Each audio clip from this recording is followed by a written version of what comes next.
As I mentioned earlier, I've just bought this Harrison graduate lathe. It's actually one that one of the same make that I actually did some work on for my O-level woodworking at school. Brings back lots of memories.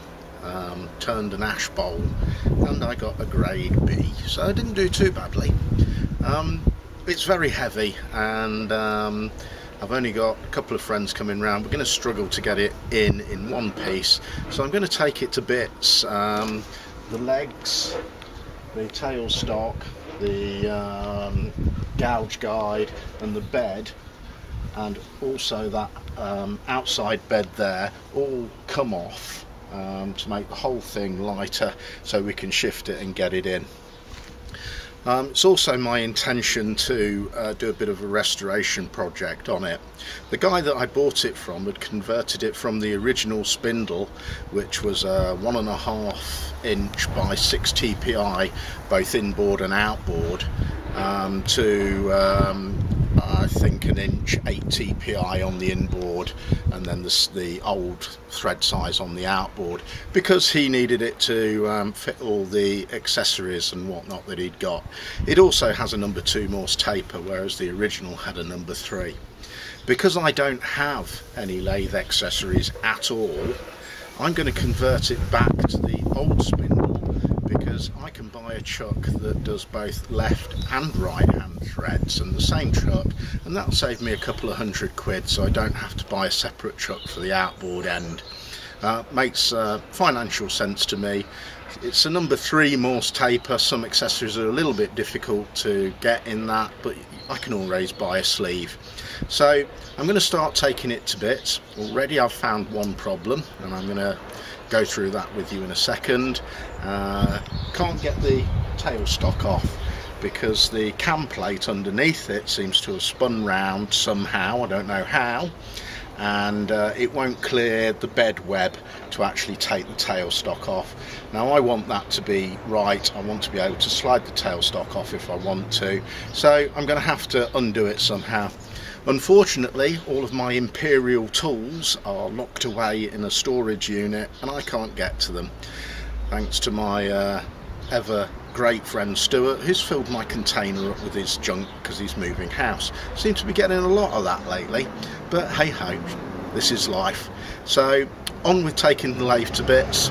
I'll show you what's wrong with the tailstock. So there it is. There's the offending cam plate there, and as you can see, as I bring the head forward, it actually catches on the web, and when I try and push it up, if I can reach, the cam on the left hand side there doesn't fit inside the track, and so it's been spun round. If you notice, on the other side it's short of the track, and on the left hand side it catches the track, so it needs turning round, I think, but I've got to get this nut off to do that and then drop the cam plate out.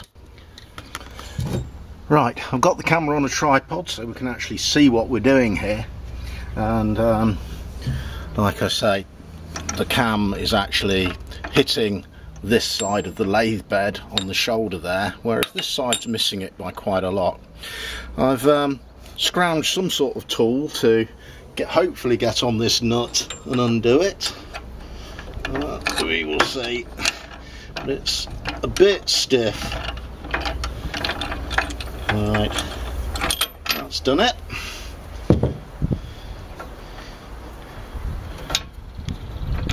That's got that clear, and now the tailstock will slide completely clear. I'm going to have to move the camera, otherwise I'm going to clobber my little Canon. Oh no, it'll just lift off, won't it? There we go.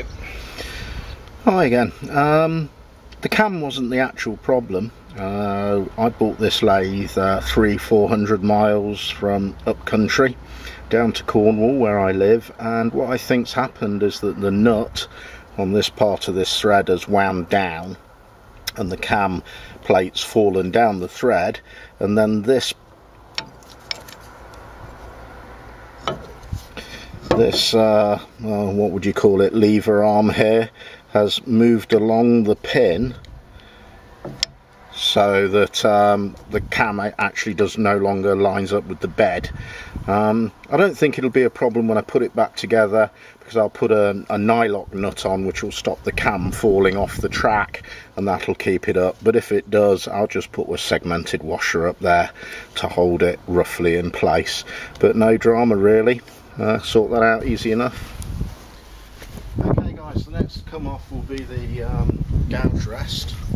I'm hoping that will just slide off. So, yeah, that one's stayed located just fine.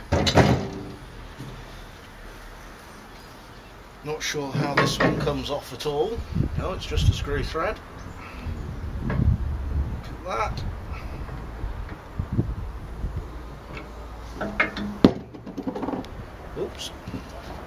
Lost my washer.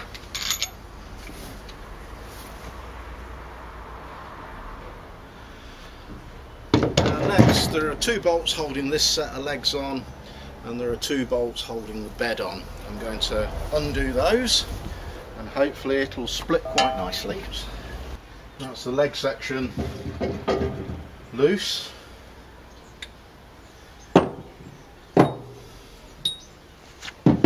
Next, I'll just take the other 2 bolts out. Be back in a bit. Well, the 4 bolts finally been removed. Bit of a struggle.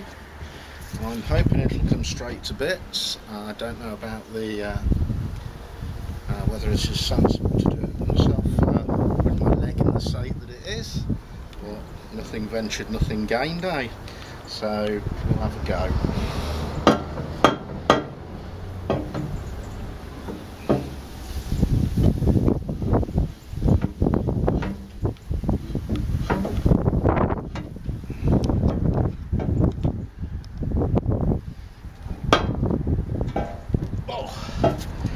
Too bad.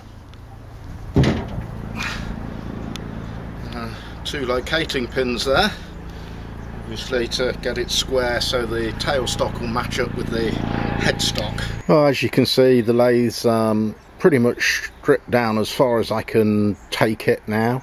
We just got to hoof it into the workshop, so I'm waiting for some friends to give me a hand with that. I've cleaned my workshop out a little bit, moved the bandsaw out the way. It's not fantastic, but it gives me enough room to work on stripping down the lathe and repainting it and then getting it all back together.